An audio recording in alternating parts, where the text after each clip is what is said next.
come up with an idea and we think this is a great idea. I'm going to work and work and work towards this, but we don't necessarily think, is this going to be a lifestyle that I enjoy, that I like? What do you mean you had to change the paradigm? Did I have this wrong?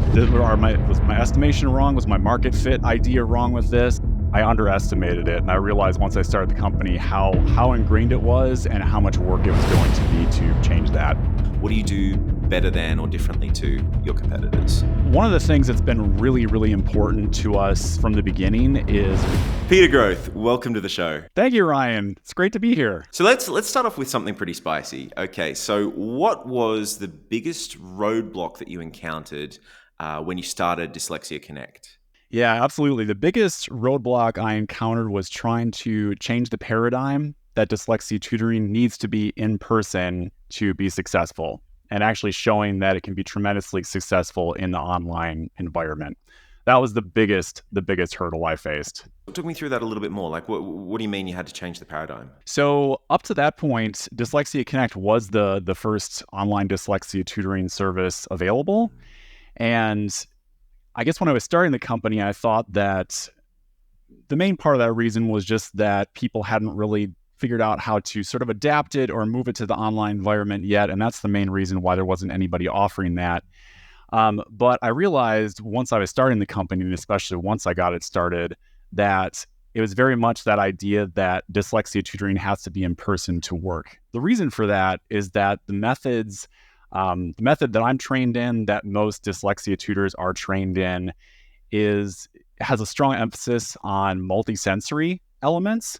And the idea was that you could not transition those multisensory elements to the online environment. And so dyslexia tutoring needed to be in person so that you could be giving the student objects and have them manipulating things and actually working that way. And it wouldn't be possible to do it online, and it wouldn't be nearly as effective. And so with my own experience as a dyslexia tutor, I really thought it was possible to make online tutoring multisensory and to incorporate those different aspects that needed to be part of tutoring. And that's part of what led me to create the company, is I really thought and knew that it was possible. But that's why that was a hurdle. And it was an issue because, first of all, there were a lot of articles out there and different websites saying that online dyslexia tutoring wouldn't work. You have to find a provider in person. So that was working against the company when we first started. But also there was an issue because a lot of dyslexia tutors hadn't considered online dyslexia tutoring before. And so in the beginning, we were really struggling to find clients who thought that it was possible and would work, but we were also struggling to find tutors who were really committed to the idea and who thought that it could work. So both sides of the equation, you're up against absolutely. it. Absolutely. And I think the level of the resistance, I underestimated it. And I realized once I started the company how ingrained it was and how much work it was going to be to change that. I think it's really interesting. So a lot of the founders that I talk to, so I come from a marketing background. And so most startups have either a discovery problem or a fulfillment problem. So a discovery problem is, let's talk about the fulfillment problem because that's way easier. You go in and you see, is anyone searching for this? Is this a known category? Is there lots of search volume for it? Are people familiar with it? So if I type in email marketing software, there are thousands and thousands of searches for that every month. So the way that you win if you have a fulfillment problem, like people they know the space, they know that solutions exist. They just need to find the best one. Yeah. So you just need to win at SEO, you need to win at Google Ads, and you need to be really good at persuading people to pick your solution as opposed to one of the other many hundreds of solutions that exist. If you've got a discovery problem though, people don't necessarily know that solutions exist. They don't even necessarily know that they've got a problem. So when you were describing what happened with Dyslexia Connect, you not only needed to persuade people that Dyslexia Connect was the best option, you had to persuade them that this solution actually works. You can do dyslexia tutoring online and it's just as effective, if not more so. But then you had to persuade a whole industry that was conditioned to believing that you couldn't do it online. So you were really pushing a boulder uphill. It really felt like that for the first number of years, in fact. Yeah, it very much felt like that. And I guess what really pushed me to continue is that I really believed it was possible, and I believed in the benefit that it was going to have. And I remember reconsidering several times during the early years when it was really tough and we weren't really growing that much. I remember thinking, did I have this wrong? Was my estimation wrong? Was my market fit idea wrong with this? And every time I came to the conclusion, no, this is right. This is going to work. I just need to keep moving forward. I, th- So, I yeah, think a lot of I think every entrepreneur has those kind of moments of self-doubt, but so many yeah, people give up just before things start to click into place. So I really want to dive into that in just a moment, but maybe for a little bit of context for anyone who doesn't know you or hasn't met you yet, can you just kind of give us a quick overview? What is Dyslexia Connect and who is it for? definitely. Dyslexia Connect is an online dyslexia tutoring service that provides tutoring for reading, spelling, and reading comprehension to kids, teenagers, and adults. I would say that we primarily work with kids, but we do work with some teenagers and adults as well. So we work with anybody who has dyslexia, who needs help in reading and spelling. And we also work with some students who don't have dyslexia, but just have general reading difficulties, because the method that we use is really great for anybody who's struggling with reading. It must be super interesting because even though the actual client is quite often kids, the person you're selling it to is the parent or the parents. Yeah. Yeah, So how do you yeah. go about, like, how do you navigate that? Because the end user is different to the person who is holding the purse strings and making the decisions. Yeah, that's a great question. So, one of the things that's been really, really important to us from the beginning is raising awareness about dyslexia and providing information about dyslexia. And in fact, that's one of the missions of the company that I feel really, really good about. And it's been very important since the beginning.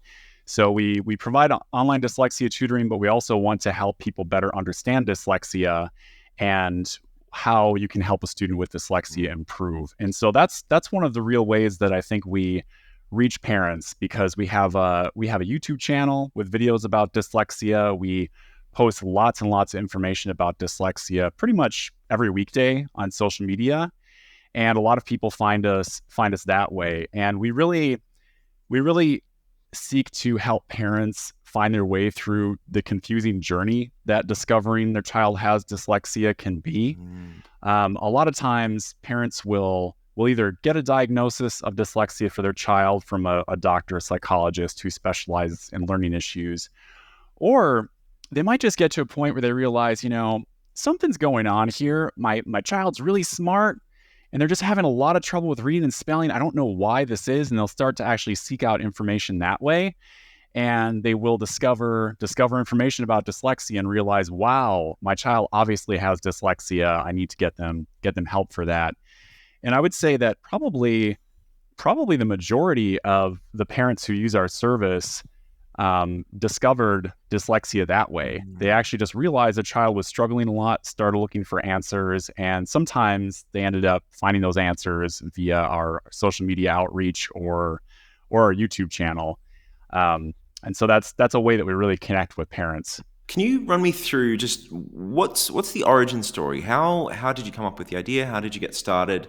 And it sounds like you've got a lot of content out in the universe now, but in the very early days, like, how did you get your first few customers? Yeah, absolutely. So it's kind of a winding path that led me to starting Dyslexia Connect. When I graduated college, I started tutoring students privately part-time. And I really, really loved the work and decided to try to do that full-time, actually. And that decision led me to become trained in a method that's called the Orton-Gillingham method, which is a really famous method that's been around for a long time for working with students who have dyslexia and helping them improve their reading and spelling issues. So I became trained in that and started working basically full-time as a dyslexia tutor, as well as substitute teaching a bit also. And I've always had an entrepreneurial streak, really.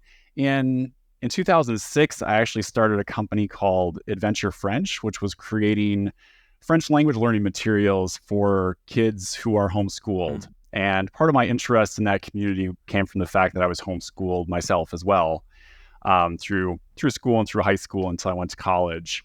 So I started that up. I worked really, really hard on that business, and I'm really happy with how the product turned out and what it did for families who are using it, but it never really got traction.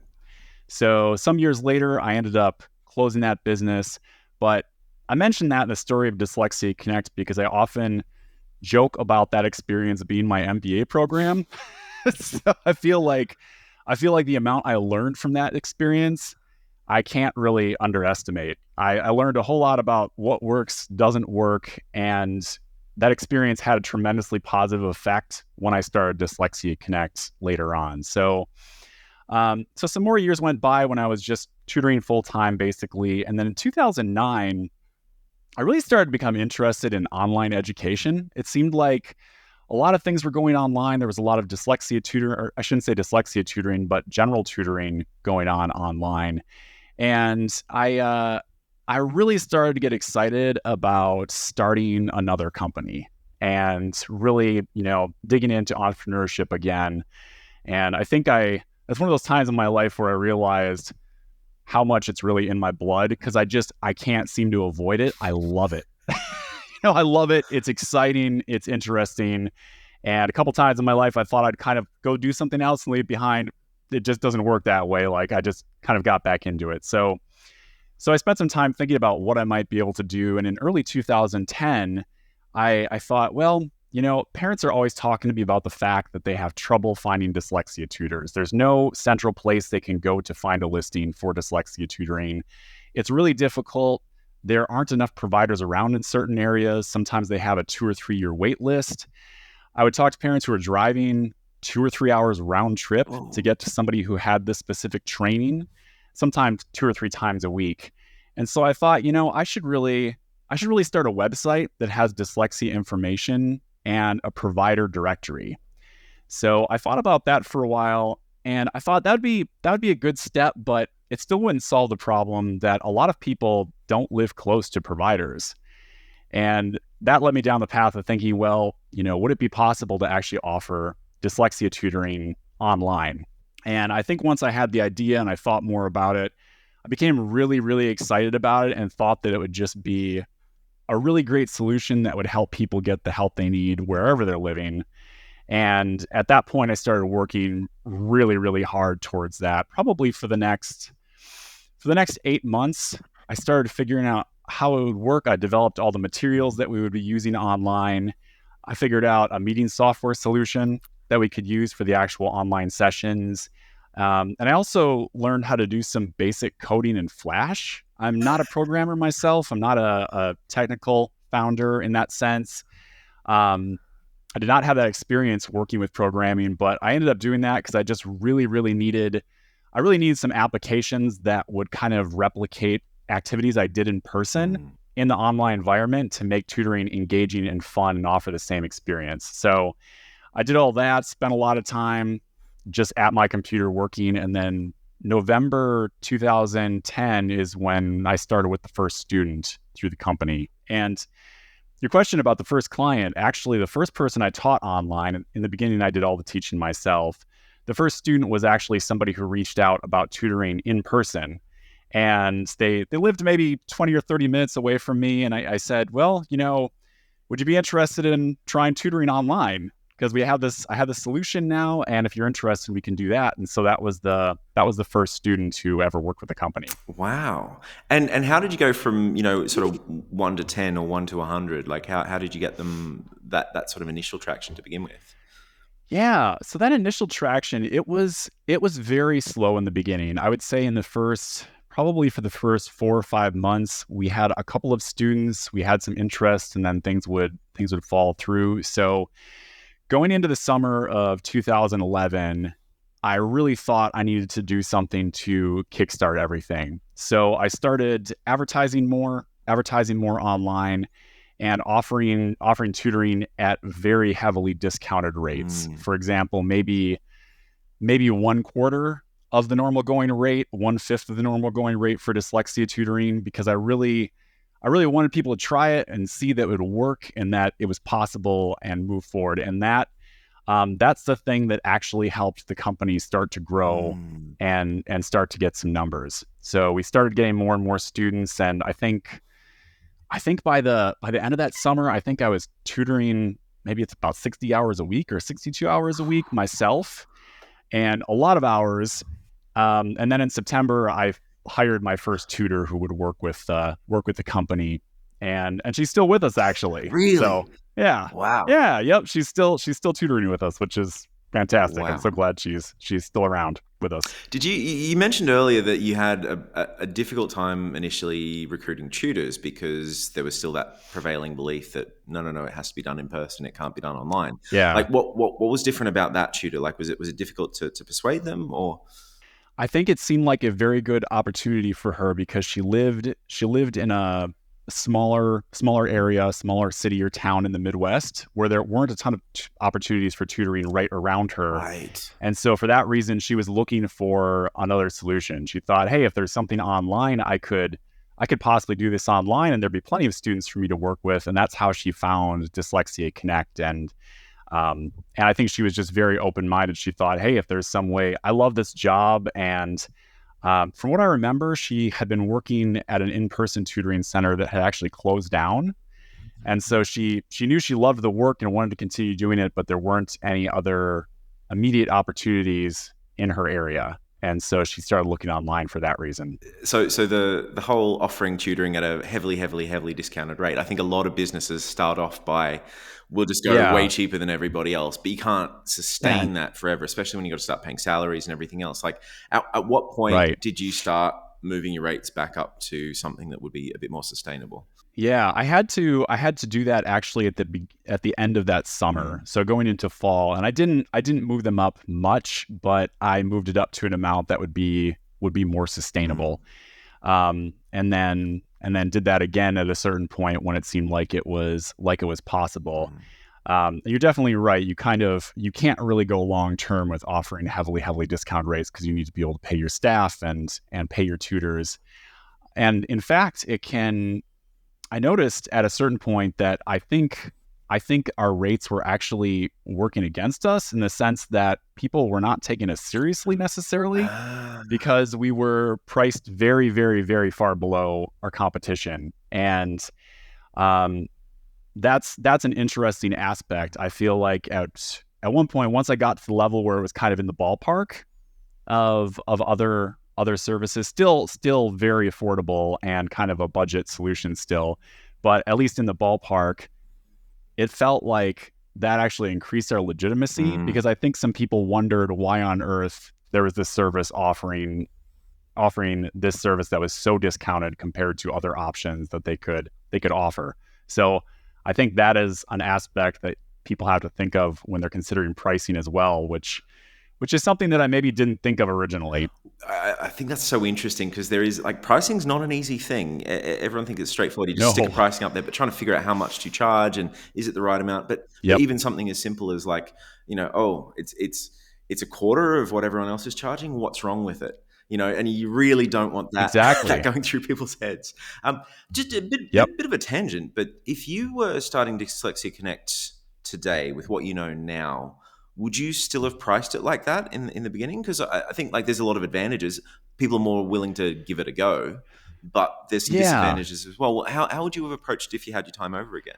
I think if the climate was still the same, I would do that again. However, if I was starting Dyslexia Connect today, the climate is drastically different. Mm, So we were we were the first online dyslexia tutoring company. We hardly had any competitors for a number of years. That all changed in 2020. mm, At that point, it forced every dyslexia tutoring company to go online and offer an online option due to COVID. And so the market has really changed drastically. And also, it's become so much more widespread that there's just a lot more acceptance of it mm. in general as an option. Whereas when I started Dyslexia Connect, it was something completely different. It was different from the normal paradigm. And so I think if I started it in this day and age in the current climate of dyslexia tutoring, I would not need to do that. But I think it was the right choice in 2010 when I started. Let's dig into it because if 2020 was the year where everything changed because suddenly all the other dyslexia tutors had to go online or die off. So Yeah. I think again that's probably a bit of a double edged sword too because that raises a lot of awareness and it brings a lot more legitimacy to the space because everyone else is doing it and suddenly you're not this sort of lone wolf off in the distance. But Yeah. but then you've got a lot more competition to deal with. So what is your secret sauce at Dyslexia Connect? Like how do you stand out against your competitors? What do you do better than or differently to your competitors? I think one thing is we have really fantastic tutors who work for the company. I feel really, really fortunate to have a staff of really great tutors who are really passionate, very well trained, very experienced, and very passionate about what they do and fun to work with. They are very committed to making tutoring sessions fun and engaging for students. And we've had a lot of clients start with us who maybe tried another option and came to us and said, like, my kid's really not on board for this, but like they need the help. I need to give it another try. And they start working with us and they're kind of amazed because their child doesn't resist doing tutoring sessions, and they actually start to like it and start to really enjoy it. So we place a premium on that. So I think that's one of the things. Also, we are a company that was founded by a dyslexia tutor. It's me, of course, and run by dyslexia tutors. We all of my admin staff are former dyslexia tutors, in fact, who have that experience and that kind of training. And so we really have and part of that leads to us really having a passion for the mission of the company at every level. So our tutors are great, have a passion for teaching. Our admin staff really have a passion for helping kids learn to read as well. And so there's a lot of really a wealth of knowledge about dyslexia and a passion for teaching at every level of the company. And I think that comes through as well. Another thing is that we've just had a lot of years of experience. So we started in 2010. We've been providing online dyslexia tutoring for 14 years.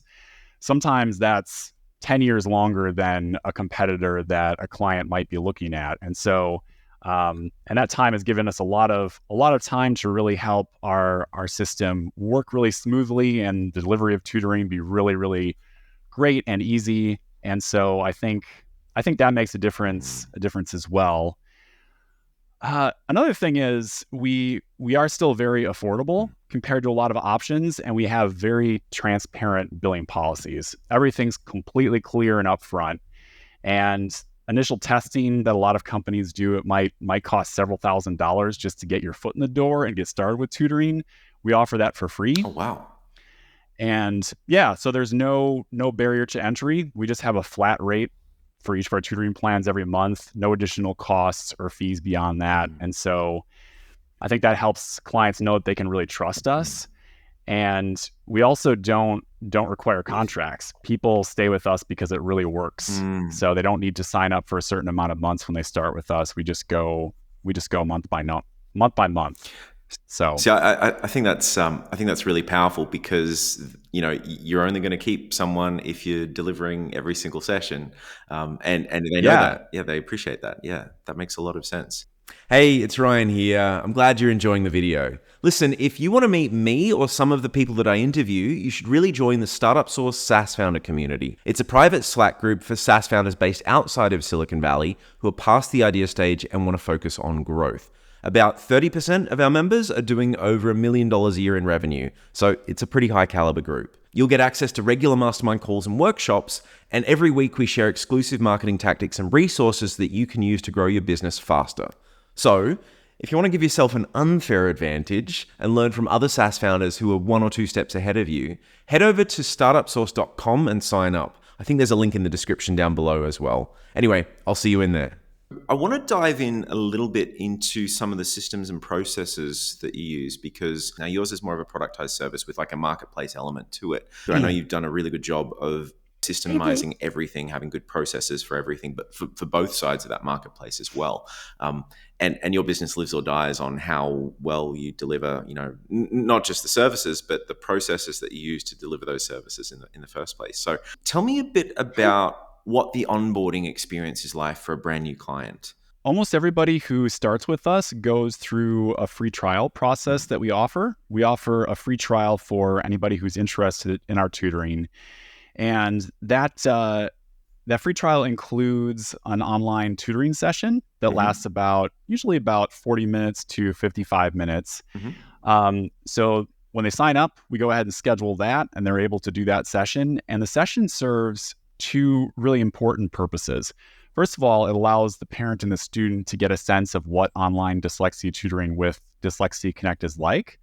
But it also allows us to do a basic evaluation of the student. So the tutors who provide those free trial sessions in the company are very experienced and very, very adept at being able to jump into a session with a student who they haven't met before, and do a great job of determining what their needs are, where the gaps are, and how we can best help them make progress.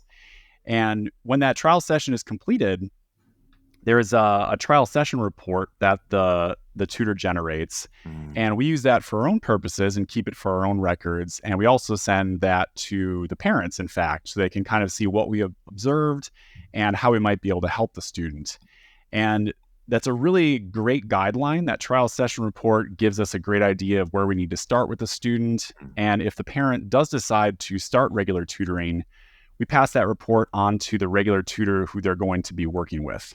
Once we schedule them with a tutor, they work with that tutor all the time for all their sessions, so that the tutor is able to establish a relationship with the student and really track their progress well. So that's kind of the onboarding process that happens, and that's completely free. Actually, anybody can do that. Anybody can try that out, and we offer it if anybody is interested. So that's a lot of work and value to offer up front, but you find that tends to convert pretty well. And once people have that first session, they're keen to book another one. Definitely. Yep.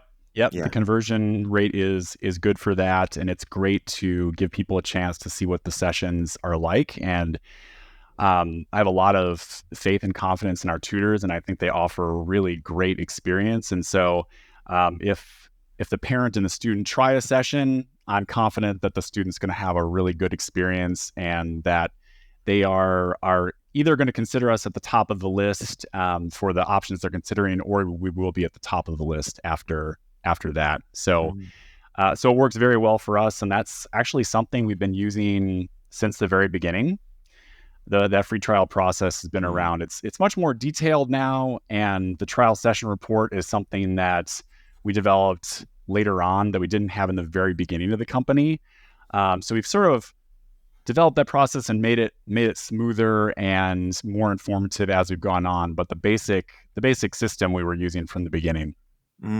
Is that trial report? Is that the aha moment that you're kind of moving towards? So what I mean by that is, there's sort of one distinct moment where people go, I get it, I see the value in this. I think it was Facebook was, if you can get to 10 friends within 7 days, that's the aha moment. I know with the StartupSauce community, the aha moment that we try and move people towards is getting on a call. Maybe it's a mastermind call or an office hours call or something, but a call where they're on there talking about their problems, and there's a bunch of other smart founders giving them good advice. And they're like, oh, I see the value in it now. Like, so we recognize that, and it's like, okay, how do we structure our whole onboarding experience to accelerate them towards that moment as quickly as possible? Like, what is it for Dyslexia Connect? Yeah, that's very much, I think it's the combination of that trial session and their face-to-face interaction with the tutor during that online session, trial session tutor, and also the great information in the follow-up, which includes that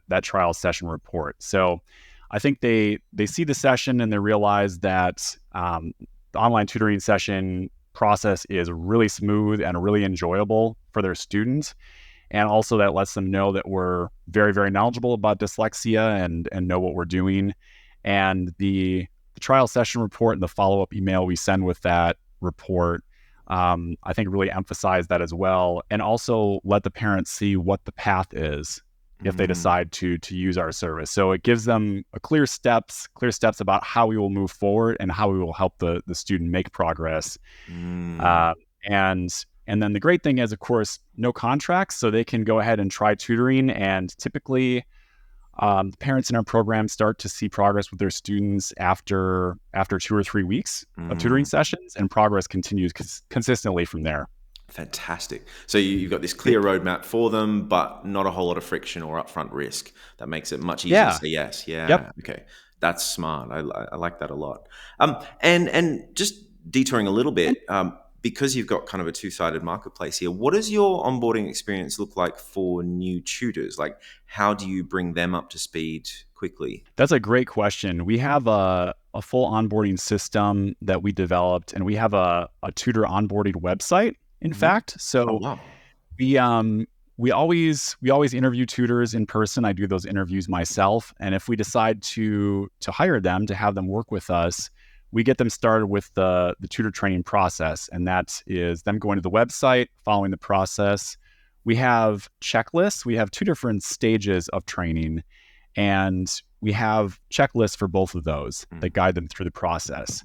An interesting thing about us is that all of the tutors that we are hiring, they all have the specific training and the method that they need to use before we hire them. So Right. we do not do training in how to work with students who have dyslexia. That's a very, very involved process. And when we hire a tutor, they already have all that training. They know how to teach. They know how to work with the students. The onboarding process is just sort of to get them familiar with how Dyslexia Connect works, how they will interact with the admin staff, and the resources that we have available. So they follow that website and the different checklists. And once they've gotten through that material and had a chance to practice, we do a very brief test session with them just to make sure they're comfortable with the basics of online tutoring. We'll have them, for example, put some flashcards on the screen during a Zoom meeting, take a flashcard down, put a book up there, just to make sure that once they get to their first session, they aren't going to feel lost about how to operate Zoom and how to use the materials that we have available for them. And then if that goes well, they move on to stage 2, which is just some basic logistical things like setting up direct deposit payment for them providing their availability so that we can list that on our calendar and know when they're available for students. And once that's done, then we can go ahead and get them started with a student. And I should mention that the current process that we have is so much more effective and works so much better than early on when things were kind of piecemeal. We put a lot of time and effort into creating this onboarding system. It makes a world of difference. Once somebody gets through that, they are really ready to tutor. They know how Dyslexia Connect works, and they typically are all set to go. And to verify that, in fact, we also have a tutor review system. So we review tutors from time to time just to make sure everything's okay. And we've gotten really overwhelmingly positive reaction to that because the tutors feel like they know exactly what the expectations are and what they're supposed to be doing. And it gives us a chance to spot if they're having issues or problems with anything so that we can help them out and kind of help them move on from that. So I highly recommend having a really robust onboarding process because it was a lot of work in the beginning. It has saved us so much time and so many problems in the long run. I think there's a bit of a stereotype in the startup world that initially everything is kind of held together with duct tape and chewing gum and wishful thinking. Sure. But some startups get stuck in the trap of not ever going back and building a more robust systems and processes fast enough. And then you get to a point where everything is breaking all the time. Like, how far into your journey did you bite the bullet and say, okay, we need to invest in proper onboarding systems for both tutors and for clients? So I think the onboarding process for the clients came fairly early, and we were using that free trial system fairly early on. It got much more detailed and more informative later on, and that was probably some years before we started actually providing them with a trial session report and some other information like that. As far as the tutor onboarding process, that was a number of years. So previous to that, I had a lot of information I had gathered that I would send to tutors when they were starting, but it wasn't terribly well organized, and some people had a hard time working through it and kind of figuring out where they were supposed to start and what they were supposed to do. And we probably didn't get the really great onboarding system set up that we have now until maybe 2018.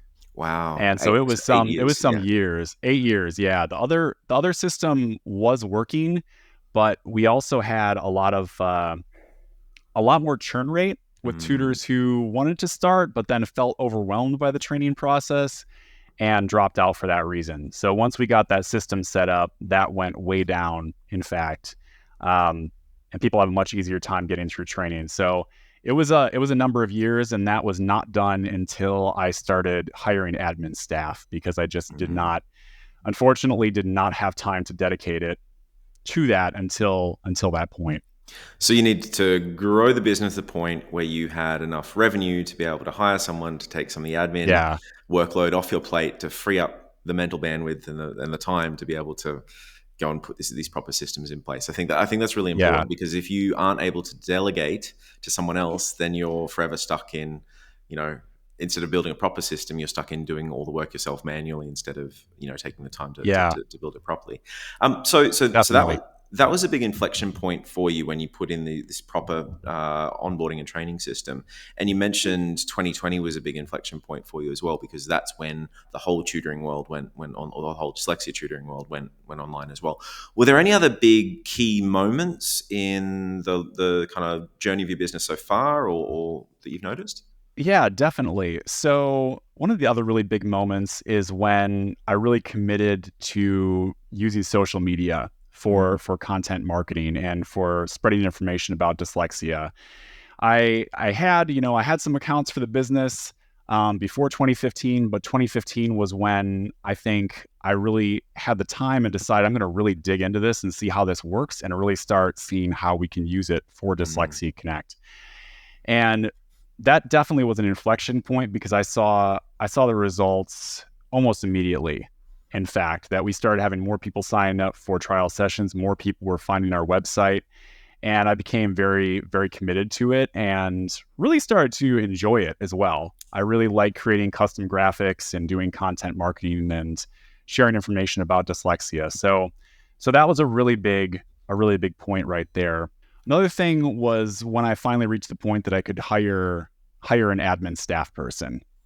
That was a really big deal, because I did it 100%, all the admin work myself, until 2018. And at that point, I finally hired somebody to work in the admin staff, and she's fantastic. And it was like a switch just flipped, and we suddenly were able to work on things as a team. And it freed up a lot of bandwidth for me to think about bigger issues and to think about the strategic direction of the business. So that was a huge, huge thing. And of course, it was a little bit scary at first, just like whenever anybody hires their first employer is doing that, it can be a little bit nerve-wracking, right? You want to hire the right person, you want to make sure it works, but that was absolutely fantastic. And I knew a couple days into it that it was working extremely well, and she was going to be a great fit for the position. And so that was a big point as well. Do you remember, was there something like, did you know she was going to be the right one when you did the interview, or you said it was a few days into it, or a few weeks into it? Was there one thing in particular that stood out about her that really said, she's it? Interestingly, she formerly was a tutor for us, in fact, who had been doing tutoring for maybe at least a couple of years, 2 or 3 years. So I actually hired her from our staff of tutors to work on the admin staff. Previous to that, I actually had tried a couple of times to hire people to do admin work. Once I just went with random online service to try to find somebody. That did not work. And it was kind of a tough situation, because for me at that point, I wasn't really sure what it was supposed to look like when I had somebody working on my admin staff, or how I could tell if it was working or wasn't working. But it became clear after about 2 months, I would say, that it just wasn't clicking with having this person work for the company. And so I had to look for another solution. And so I decided to start looking within the company, because I thought, well, I have experience. I know our tutors. I have interaction with them via email a lot, and maybe I can find somebody who would be interested. And Nicole, in fact, my first admin staffer, she was going to be having a baby, I think maybe 3 months, 4 months after that point. And she, as a result, she wasn't going to be able to continue working with students because it probably wouldn't be possible to do online meetings and to actually do that right after she had the baby. Yep. But I thought, well, it would be possible for her to do admin work. And based on my previous interaction with her, she had a lot of great suggestions for improvements for the business. She would sometimes randomly email me and say like, hey, I was just thinking this might be a great thing to do. I'm like, that's a really good idea, actually. And she always seemed very, very well organized and seemed like she would do a good job with admin work for that reason. So yeah, I decided to check and see if she would be interested, and she started. The results were almost immediate. I feel like within a couple of days, I was realizing this is great. This is exactly what I need. She's doing a great job, and this is a great solution. I feel like we're moving on to the next level here because we'll be able to handle so much more since I'm not doing this all by myself. I think that's really important. So Sonny, the community manager at StartupSauce, one of the best hires I've ever made. And she did something. She did a few things that were massive green flags for me. But one of the first things she said when she started, I asked her if she knew how to do a particular thing. I've forgotten what it was. Do you know how to do this thing? And her response was, well, honestly, like, no, but I can probably figure it out. Like that in one sentence, that I think is what you need to optimize for if you're a startup and you're hiring someone early, because you need someone that can just kind of, I've never done it before, but I'm smart enough. I can probably figure it out. You don't need to be holding my hand or, watching over my shoulder. I got this. And there are so many people that are like, that's not my job. I haven't been trained for this. Never going to work. But someone who says, I've never done it before, but how hard could it be? I'm sure I can figure it out. I'll watch a YouTube video or read a few blog posts and I got this. And it might not be 100%, but it'll get you 80% of the way there. And that's way better than someone who freezes up and does nothing. So I think that's absolutely that kind of initiative. It's really important, and it sounds like you found that person straight away as well. Let's go back to what you're talking about, content marketing on social media, because the marketing geek in me wants to dig into this in a little bit more detail. But what was the strategy that you took, or what specific content marketing activities do you do that are effective, or did you do that were effective? One of the first I did was opening up the YouTube channel, the Dyslexia Connect YouTube channel, with information about dyslexia.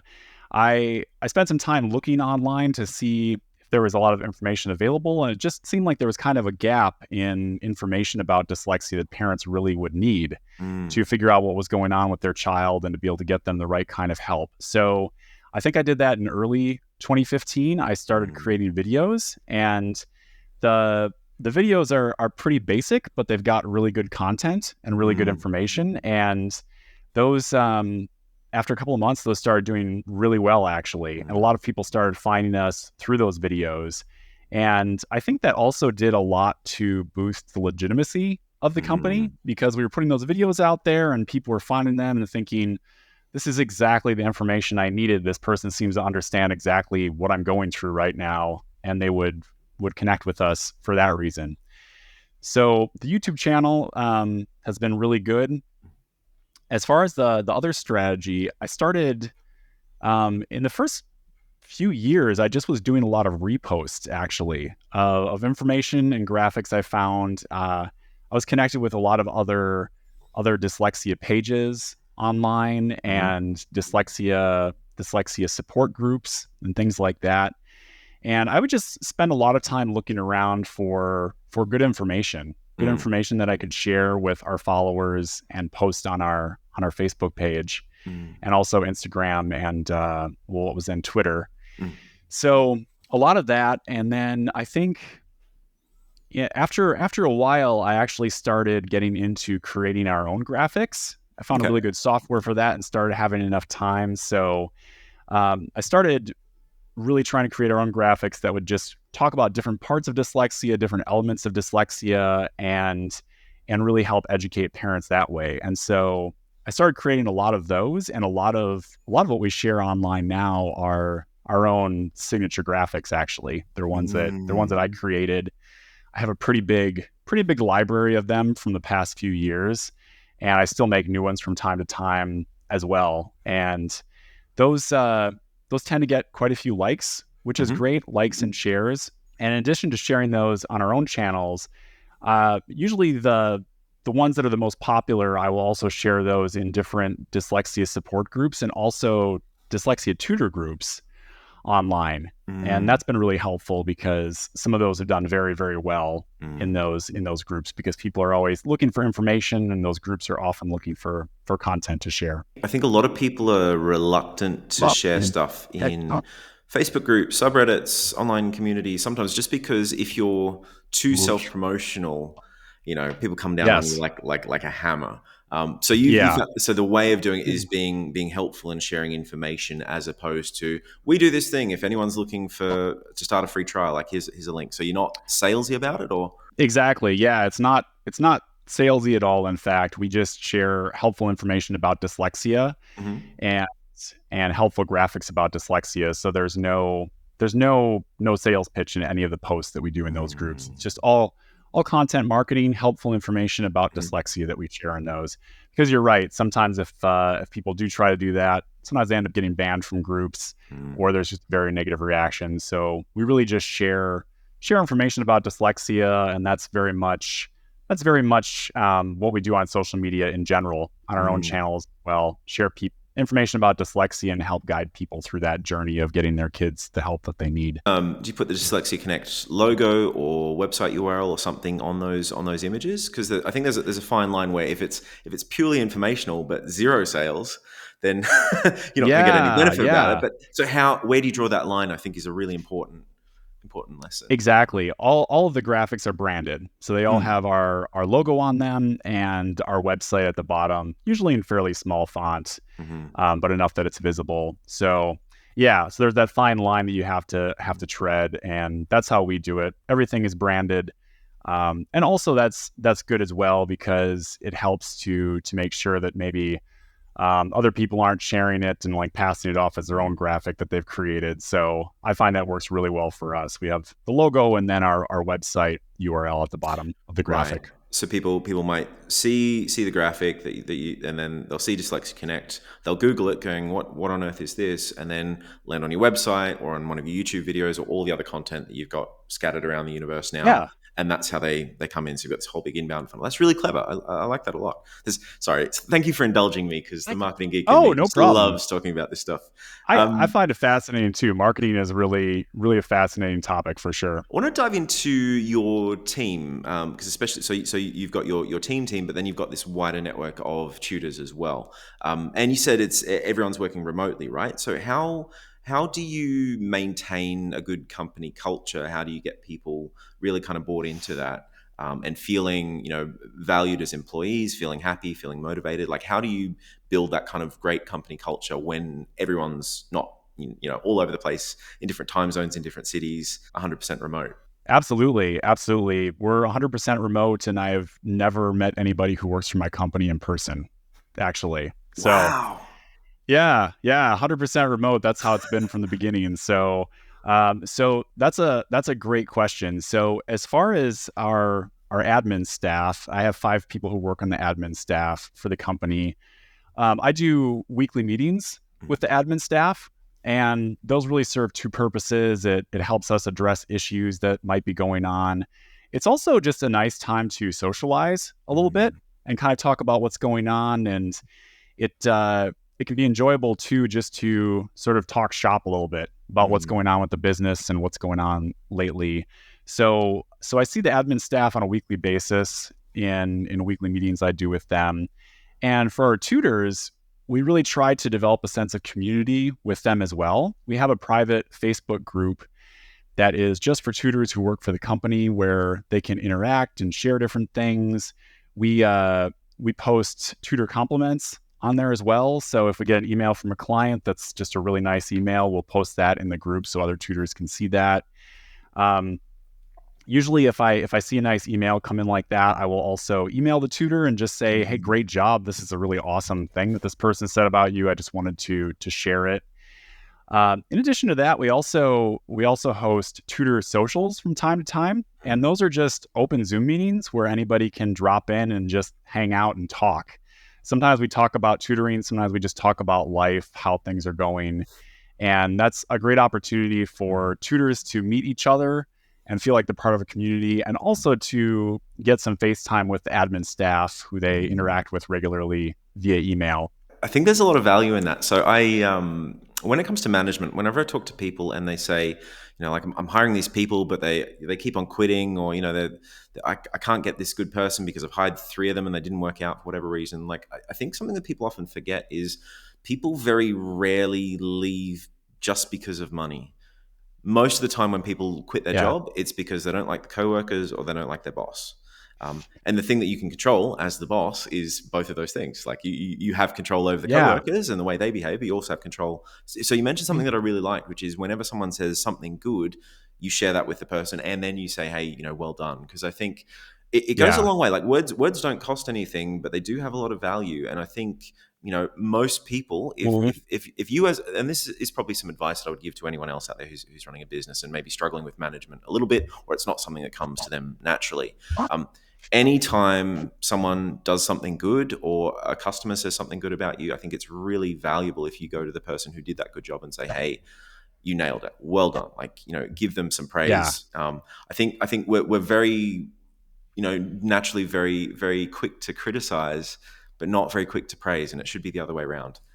So I hats off to you, man. That sounds like you've really got this management piece down pat, because so many entrepreneurs struggle with that. And it sounds like you've been able to attract good people and also to keep them long term, which is key. Yeah, absolutely. And I think I realized some years ago that there are really two parts to this equation we do, right? We need great tutors who will teach our students, and we also need students for them to teach. And that really, I think, realizing that really made me think more about both ends of that, and really make the effort to make this a great job for our tutors, because we really do want them to really enjoy the work with us and feel like this is a place where they belong and have a sense of community, and something that just fits in really well with their lives. So that's been a priority for a long time. I wanted to ask you, you touched way earlier on, you said when you were first starting out, you had a few years that were, things weren't moving as fast as you would have liked, and you were kind of grinding away. And I think that's pretty normal. Everyone goes through that. I did a podcast interview with Aaron Cassover from Agent Methods a little while back. And one of the things that he pointed out, so one of the things that he pointed out is you read in TechCrunch, you hear these stories about, 5 months after launch, they're doing $20 million a year. And like that's, very, very, very, very exceptionally rare. That just doesn't happen in my experience. Most of the time it's a slow and steady burn, and that's what you're signing up for. But we've all been through periods where you're starting out. I had a mentor when I first got into entrepreneurship, and he said, do you know about the rule of threes, Ryan? I said, no, I've never heard of that. He said, okay, so the rule of threes is this. Everything will cost 3 times as much money as you think. Everything will take 3 times longer than you think, and you'll make 1/3 of the revenue that you expect to make. And that's the rule of threes for entrepreneurship. And it's proven eerily true in my experience. But everyone goes through some periods where they're just kind of grinding away. And when you were doing the 60 hours of tutoring at a way lower rate, stressed out, and then running a business on top of doing the actual work in the business as well. Like when you're going through one of those periods, there are probably a lot of people watching this, listening to this, who are going through that grinding period right now. Do you have any sort of practical advice or sort of tactical steps that they can take for someone who's in that position? Would you tell them to kind of delegate as quickly as possible? Like what would you do if you were giving advice to a younger Peter, 10 years ago who was going through one of those grinding periods? One thing I would say is try to connect with other founders. I feel like that is incredibly valuable. That's something that StartupSauce has done for me, and it's been extremely valuable for me. When you can connect with other founders, you're going to be talking to people who just understand what you're going through. And if you need advice on things, they can offer you advice, but they're also just a great sounding board if you just need to have a day where you're like, man, I'm feeling really frustrated. I just need to talk about this. And that person can say, yeah, I get it. I went through that myself 2 years ago. The exact thing. And so that's incredibly, incredibly valuable. And I feel like when I started Dyslexia Connect, I was coming from a place where I wasn't totally sure how to connect with other founders. In fact, I don't think I had experience with that in the past. And it took me some time to figure out how to find that. And that's been incredibly valuable for me, I think. So that's something that can answer questions. Sometimes something might take you days or weeks to figure out. Somebody else has gone through it and they can give you the answer just like that, which has definitely happened with me in mastermind calls in StartupSauce before. I've been thinking through some issue and somebody's like, have you thought about this? I'm like, oh my gosh, that's it. That's it. And other days I'll show up to mastermind calls and I don't have any specific questions, but I just need to talk about what's going on. And I always find receptive ears who understand what I'm going through and offer encouragement, which is huge. So that's something I definitely recommend. Also, hiring and delegating is something I also strongly recommend. If you can do that, you're going to free up more of your own time and more of your ability to think about things strategically. And that can be really tough when you're starting out because you are just working. There's almost always more work than you have time to do. So it can be really difficult to set aside time to think about things and reflect about things. But the times during, I guess, my career with Dyslexia Connect that I've been able to do that, I've noticed a big difference. Like I'm going to set aside a couple of hours. I'm able to do this today just to think about this problem and think about where I can go with it. And often I've been able to come up with solutions or think about what I need to do next. So that's definitely something. If I was going to go back and give myself advice, I would try to start hiring admin staff much sooner than I did. Probably as soon as possible. So that's something I would recommend. Another thing I really recommend is just taking time to reflect on your business and the progress you've made so far. It's really easy to not do that. There's always another goal, like something else you're grinding towards, something you're aiming towards. And at least for me, I've noticed a lot in the past that led to me just not celebrating my successes enough. I would get to a point that I've been working at for maybe months or some years. Like, great, that's done. On to the next thing, which just overall, I think can lead to burnout. So I think it's really great to just take some time and think about what you've done with your business, what you've done with your startup, and also the different things that you're proud of, what you're really proud of working hard towards and what you've done. And I think that really can help maintain that sense that, hey, this is something cool. This is something cool and interesting I'm doing. It's not just something that feels like a weight pulling at me every day. This is something really cool that's worth the work and worth working towards really hard. So yeah, that's something as well. I've got a couple more if you're interested. Fire away. Please do. Yeah, something else that I really love is just working from different locations. It seems like a small thing, but sometimes when you're working a ton of hours per week, you got to be on your computer, but you don't necessarily have to be on your computer in the exact same spot. And for some people, this isn't a big deal. For me, this is a huge deal. I have a home office I really like, but if I don't get out at least a couple times a week, I kind of go nuts. And so I'll just get out and go to a local coffee shop and work from there, take my computer with me. Or we have a really big university in the city I live in, and a lot of it's open to the public. So I'll just go down to one of the student unions and just hang out there and work.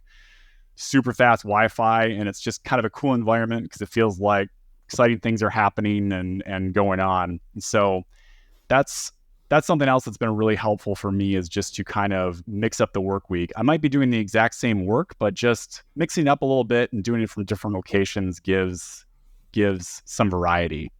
You touched on something before that really struck a chord with me. So I had a mentor once who used to talk about, we talk about product market fit. Everyone's heard of that. Mm-hmm. What hasn't gotten as much attention is founder market fit.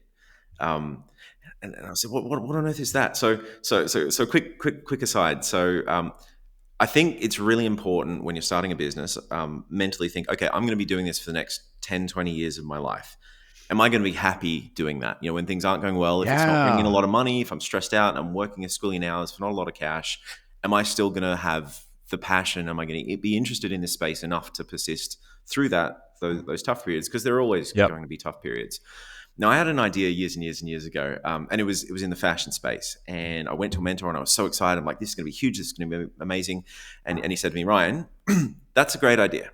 for someone else, not for you. I said, what do you mean? Like, I'm willing. I'm going to work hard. Yeah. I'm good. I can make this work. And he goes, Ryan, have you seen the way you dress, mate? Like, Like, you're not a particularly fashionable man. This is not the right business for you. This is the right business for someone who really deeply cares about fashion. You don't care about that. You're just attracted because you think it's a good idea. It's like, yeah, all right. You're probably right. You're probably fine about that. And he was absolutely 100% right. I would not last in the fashion business at all because I just don't care that much about it. But you found a space that you cared about really, really passionately. And I suppose the other advantage that you got too is like that feedback is very immediate, right? You have parents who are saying, hey, you've made a difference in my kid's life. And I think that's on another level. Like, most businesses can't say that they're really making the world a better place. If you've seen the Silicon Valley TV show, that's kind of a recurring joke, but you actually are. So love that show. Yeah. But do you sort of have I don't know, whenever I try and keep testimonials and keep track of all that kind of stuff, because I think anytime I'm having a bit of a crappy day, it's nice to see, hey, actually the thing that I built, someone is getting some value out of. Do you do something similar? Absolutely. I have a long running document with all of the nice things that people have said about Dyslexia Connect over the years. So that really means a lot to me. I've gotten so many emails over the years that just completely make my day. I might be struggling through something, frustrated with something, and I get an email from a parent saying that maybe their child has avoided books their entire life and is suddenly asking for books for their birthday and is excited about reading. And I just love getting those emails, and I take them all, copy them into a document so that I can look at them anytime I want. And that makes a big difference, because if I'm just having a rough day and kind of need a reminder about why we're all doing this and working so hard at this, I can look in that, and that really makes a difference. So I highly recommend that. Just keep testimonials, keep track of what people say about your business, and keep it in some place that's easy to look at, because that feedback really means a lot. Peter, do you have any books or tools or resources that you would recommend to other founders? Yeah, definitely. I would say that we were talking about founder market fit, and a book that I really liked, that actually somebody in StartupSauce recommended to me, is the E-Myth Revisited by Michael Gerber, and I really liked that book. It's focused primarily on small businesses, doesn't specifically talk about online businesses, but there's a lot of really useful information in there. And one of the chapters I really liked was figuring out how to make your business fit the lifestyle you want to have. Because like you mentioned, sometimes we don't think about that. We come up with an idea and we think, this is a great idea, I'm going to work towards this, but we don't necessarily think, is this going to be a lifestyle that I enjoy, that I like? And so I thought that book was really helpful, and also really helpful, I guess, describing the need for delegation of things and kind of how to do that process. So that's a book that I really liked. Another suggestion I actually got during a mastermind call was Buy Back Your Time by Dan Martell. And I really liked that one as well, because I think by the time I read that, I already had delegated a lot, but it really got me thinking about delegation in more detail and how to prioritize things. Which tasks do I need to be doing myself? Which ones should I be delegating to somebody else to do?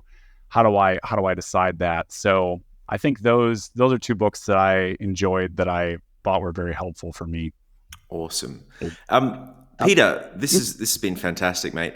If anyone is interested in learning more about Dyslexia Connect, or in contacting you or getting in touch, what's the best way for them to reach you? Yeah, absolutely. The best way is just to go to our website, which is dyslexiaconnect.com. And I can be contacted off of there through any of the contact forms on our website. So if somebody wants to contact me about things I've discussed today, or they're interested in dyslexia tutoring, they can do that the same way, just by going to dyslexiaconnect.com and sending a message that way. Perfect. Thank you so much, buddy. This has been a real pleasure. Thanks, Ryan. Really enjoyed it. Yeah, thank you.